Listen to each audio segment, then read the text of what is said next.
Hey babies, welcome to the episode of Sideboard Top 10 all about red cards. You won't be seeing Ancient Grudge on this list, even though it's very good because you have to be in green to use it to its full ability. And starting things off at number 10, we have Boil. For just 3 and a red at instant speed, you can destroy all islands, which is both a hilarious and powerful effect. It's at its best against blue-based control decks, where you can blow them out once they're finally tapped down, or you can also bring it in against Amulet decks that are playing Dryad, which just happens to turn all their lands into islands for you. And although it's at sorcery speed and not going after quite as strong of a land type as islands, Flash Fires is a great option if you just want to destroy all planes in play. Number 9. Colossus Return is a 3 mana to deal 2 damage to each creature at instant speed. It has an ability that can trigger if you cast Eldrazi. That's not really what we're after here. What's really powerful is Devoid. Being considered colorless means it can get around protection from red, which can be a real issue for mono red decks. Some other options to get around protection from red are Pyrite Spellbomb, which also shocks but can also be cycled to draw a card, Ratchet Bomb, which just hits everything at a single CMC, and Reality Hemorrhage, which also has Devoid. And number 8. Roiling Vortex. For 1 and a red, you get an enchantment. At the beginning of each player's upkeep, it deals 1 damage to them, and whenever a player casts a spell, if they didn't spend any mana to cast it, it deals 5 damage to that player, and it has an ability where you can pay a red to stop your opponents from gaining life that turn. The combination of repeating damage on upkeep and life gain prevention makes this card very similar to Sulfuric Vortex, and the trigger dealing damage to your opponent for casting free spells also makes it very similar to Void Mirror. The effect of popping your opponent for 5 in response to free things is particularly good against Affinity shenanigans, the Evoke Elementals, and anything playing Cascade spells. Number 7. Smash to Smithereens is a 2 mana instant, destroy target artifact, and it deals 3 damage to that artifact's controller. This card functions very similarly to both Searing Blaze and Molten Rain, being a way for a burn deck to deal with a problem permanent while also dealing damage to your face. Some other options for good artifact spot removal, depending on what synergizes with what you're playing, are Ingot Chewer, which is really good in Reanimation and Blink style decks, and Shenanigans if you have an easy way to fill up your graveyard, like Dredge. At number 6, Obsidian Charma is a 5 mana 4/4 dragon from Modern Horizons 2. When it enters the battlefield, destroy target non-basic land your opponent controls, and it costs 1 less to cast for each land your opponent controls that could produce colorless mana. The cost-reducing ability make it particularly good against decks playing Urza's Saga or Tron lands, but because it can hit any non-basic land, it's also still useful to just mana screw your opponent in other matchups. Being land destruction on a 4/4 flying body makes it slot in pretty easily to both Gruul Ponza and Big Red style decks, and because its land destruction is on an ETB ability, it's very funny to play with Ephemerate.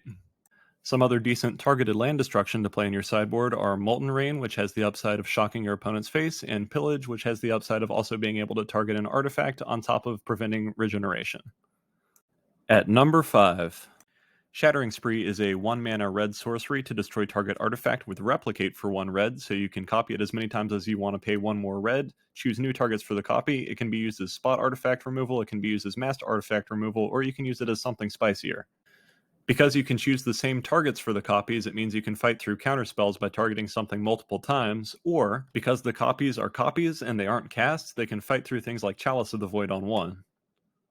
Some other mass artifact destruction options are Shatter Storm, which destroys all artifacts and they can't be regenerated, Byforce, which destroys X target artifacts and can be useful if you have trouble producing more than 1 red mana, or Vandal Blast if you really want mass artifact destruction, but you also don't want to touch any of your own artifacts.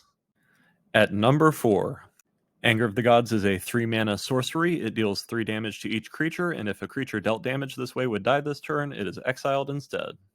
The exile effect makes Anger a fantastic option against any deck that's planning on getting their creatures back from the graveyard. If you're just looking for more graveyard hate, some other options of course are Relic of Progenitus, Tormod's Crypt, and Grafdigger's Cage, since they can slot into any deck. And if you're just looking for more wrath effects to bring in out of the sideboard, Pyroclasm is 1 less mana for a little bit less damage. Whip Flare is the same as Pyroclasm, but it doesn't touch any of your artifact creatures if you're playing Affinity, and Sweltering Suns has cycling. Number 3. A Braid is 2 mana for an instant, and you choose one of either dealing 3 damage to a target creature or destroying a target artifact. While 2 mana for one of these effects isn't particularly good, the flexibility is what really makes it strong here, with a Braid even seeing some vintage play. It's at its best in matchups where both modes are useful, such as Ether Vial creature decks or anything playing equipments. At number 2, The classic red prison card Blood Moon is 3 mana for an enchantment that makes all non-basic lands mountains. This card sees a lot of main deck play, but its sideboard play is also significant enough to get it a very high slot on this list. Probably the best alternative is Magus of the Moon, which can be useful if you're playing a humans deck or a way to search up creatures. And Blood Sun does also turn off fetch lands, but it's at its best in decks planning to abuse Lotus Field.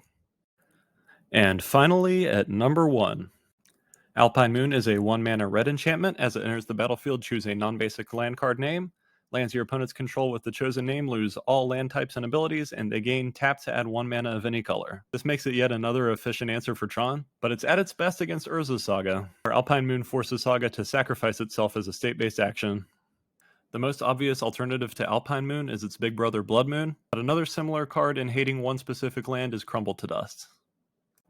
The main edges that Alpine Moon has over Blood Moon in the current meta are being a low enough CMC to fit in Lurrus decks, which is very, very important in the current modern meta, and not mana screwing yourself, which is really important for all those greedy-ass 4-color decks. And because of how well it's positioned right now, Alpine Moon is the 10th most played non-creature spell in the whole modern format. What'd you think of the list? Is there anything that should have been there or shouldn't have been? Let me know in the comments, and I will see you in the next video.